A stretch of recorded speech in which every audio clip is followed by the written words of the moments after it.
अस्सलामुअलैकुम। नमस्कार। पिछले कई दिनों से या तो यूं कहो पिछले कई महीनों से, कई बरसों से सुबह उठते जब भी न्यूज़पेपर खोलता हूं तो सिवा बलात्कारियों के अलावा और कोई भी न्यूज़ या समाचार फ्रंट पेज के ऊपर दिखने नहीं मिलते। बाज़ वक्त ये सोचता हूं क्यों ऐसा हो रहा है, क्यों हो रहा है ऐसा। पढ़ता हूं 4-5 स्कूल या कॉलेज के लड़कों ने किसी एक लड़की के ऊपर बलात्कार किया, अपनी हवस को पूरा किया और उसके बाद उसकी कत्ल करके उसे शहर या गांव के एक किनारे के ऊपर फेंक दिया, या तो उसकी लाश को नदी में या झरने में कहीं पर बहा दी। पढ़ते हैं 7 या 8 साल की बच्ची को स्कूल के मुलाजिम ने न जाने कैसी हरकत की कि बच्ची का स्कूल जाना बंद हो गया, और जब बात जाहिर हुई तो न जाने कितने ही हंगामे हुए। मामू ने भतीजी का बलात्कार किया, चाचा ने भतीजी का बलात्कार किया, पड़ोसी ने पड़ोसन के ऊपर बलात्कार किया। ये तो चलो आम आदमी की बात हुई, लेकिन न जाने कितने बड़े बड़े पॉलिटिशियन के बेटे ने न जाने कितनी सैकड़ों औरतों के ऊपर बलात्कार किया, जिसका भी केस अभी चल रहा है। लोग कहते हैं बलात्कारियों को फांसी की सजा दो, जन्म टीप की सजा दो, भारत बंद का ऐलान करते हैं, बंगाल बंद का ऐलान करते हैं, महाराष्ट्र बंद का ऐलान करते हैं। मजे की बात यह है कि इतना कुछ करने के बावजूद भी बलात्कार दिन ब दिन बढ़ते जा रहे, बढ़ते जा रहे, बढ़ते जा रहे। अब वक्त आ गया कि हमारे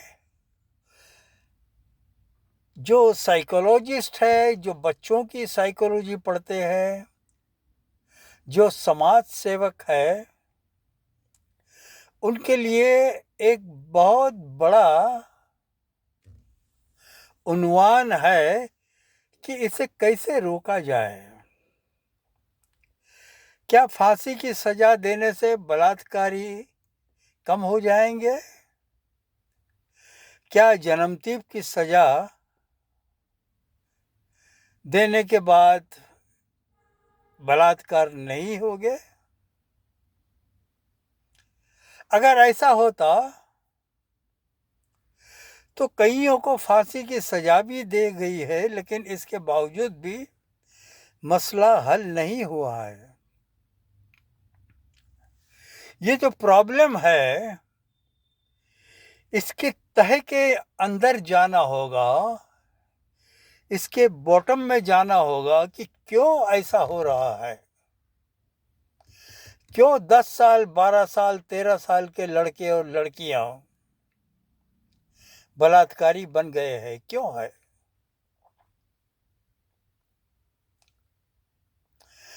अच्छा, दूसरी बात, हमसे बहुत ज़्यादा freedom America, Europe, Canada, Australia वगैरह मुल्कों में है, जो कि हमसे बहुत मॉडर्न है, बहुत मॉडर्न है।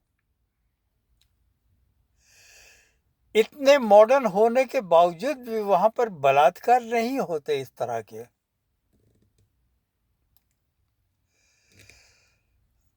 जहाँ तक मैंने गौर किया है, जहाँ तक इस उन्वान के ऊपर मैंने बहुत कुछ सोचा है कि क्यों ऐसा हो रहा है।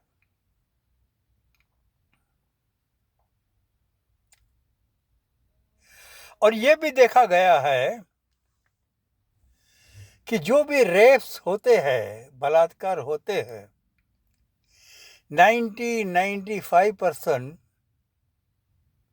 लोग एक दूसरे को जानते होते हैं, बहुत अच्छी तरह जानते होते हैं, और वही लोग यही काम करते हैं।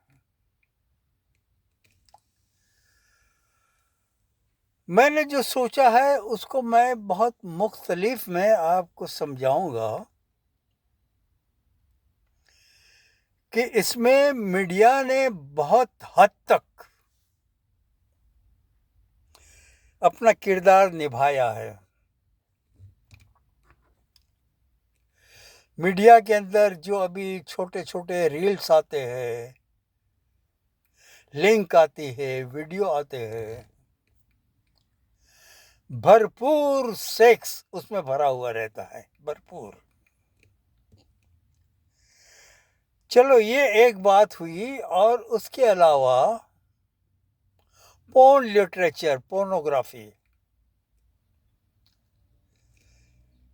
आजकल तो बड़े, छोटे, बड़े, जवान, बूढ़े सभी लोग पोर्न फ़िल्म देखते हैं, है ना? तो होता है क्या, इस फ़िल्म देखने के बाद एक हवस पैदा होती है, कॉन्शियस लेवल और सबकॉन्शियस लेवल के ऊपर भी। अब उसको कैसे पूरा करें? उस हवस को कैसे पूरा करें? 24 घंटे, 24 घंटे। अब ये जो बंगाल का केयर हॉस्पिटल का जो अस्पताल में एक ट्रेनी डॉक्टर के ऊपर एक शख्स ने बलात्कार किया, उनके मोबाइल को जब एनालाइज किया गया, देखा गया, तो he was addicted to a pornography, addicted.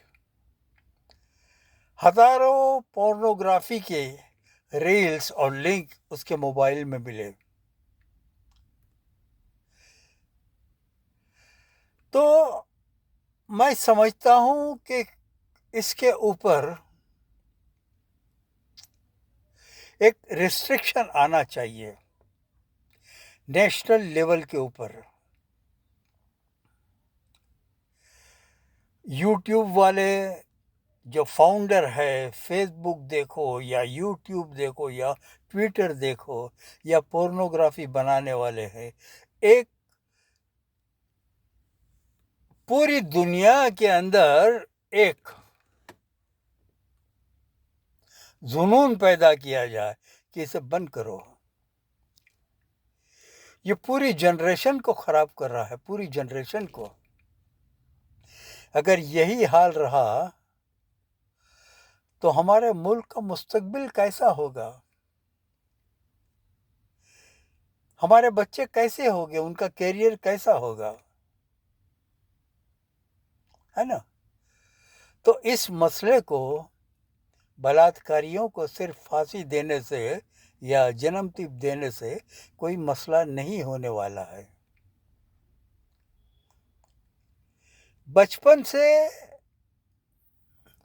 हम बच्चों को माँ बाप को भी ऐसी तालीम देनी चाहिए कि सेक्स क्या है।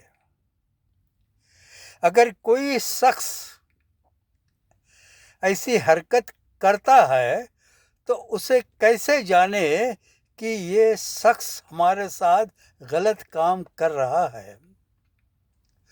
पूरा सेक्स का थरू नॉलेज माँ बाप को देना चाहिए, क्योंकि माँ बाप ही सबसे पहले बच्चे के उस्ताद होते हैं,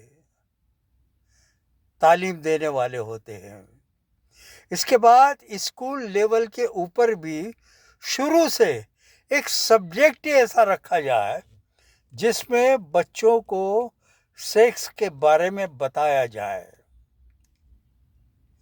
और बेवजह सेक्स भुगतने का क्या नतीजा होता है इसके मुतालिक समझा जाए। बायोलॉजिकल जो चेंजेस होते हैं वो समझाया जाए। हरकतें मालूम पड़ जाती है बच्चों की। सबसे पहले माँ बाप को हरकतें मालूम पड़ जाती है कि हमारा बच्चा कौन सी दिशा में जा रहा है, उसके मन में क्या चल रहा है, हमारी आंखें समझ लेती है। उसी वक्त हमें चौकन्ना होना चाहिए। रात रात भर हमारे बच्चे मोबाइल में क्या देखते हैं इसकी भी होशियारी रखनी चाहिए माँ बाप को। बच्चों के जो मोबाइल है, माँ बाप को उसका एक्सेस होना चाहिए, उसके पासवर्ड मालूम होना चाहिए। खास करके मैं यही कहूँगा कि ये यूट्यूब, फेसबुक, ट्विटर या जो भी ऐप्स वगैरह है, इन पर पाबंदी लगाई जाए, तो ही ये हवस जो हमारे छोटे बच्चों में पैदा हो रही है कम हो जाएगी। मैं समझता हूँ अब जितना हो सके इस वीडियो को जो है फॉरवर्ड करें, बच्चों को भी सुनाएं, जवान भी सुने, बूढ़े लोगों को भी सुनाएं ताकि समझ में आवे। ठीक है भाई, बहुत बड़ी मेहरबानी होगी अगर आप इस वीडियो को आगे चलाएंगे, फॉरवर्ड करेंगे। मैं कुछ पैसों के लिए ये नहीं काम कर रहा हूँ, लेकिन सिर्फ दुख होता है क्यों हो रहा है ऐसा, और कुछ नहीं। ठीक है भाई, आप अगर इस वीडियो को सुनेंगे तो मैं आपका बहुत बड़ा एहसानमंद होगा। खुदा हाफिज़।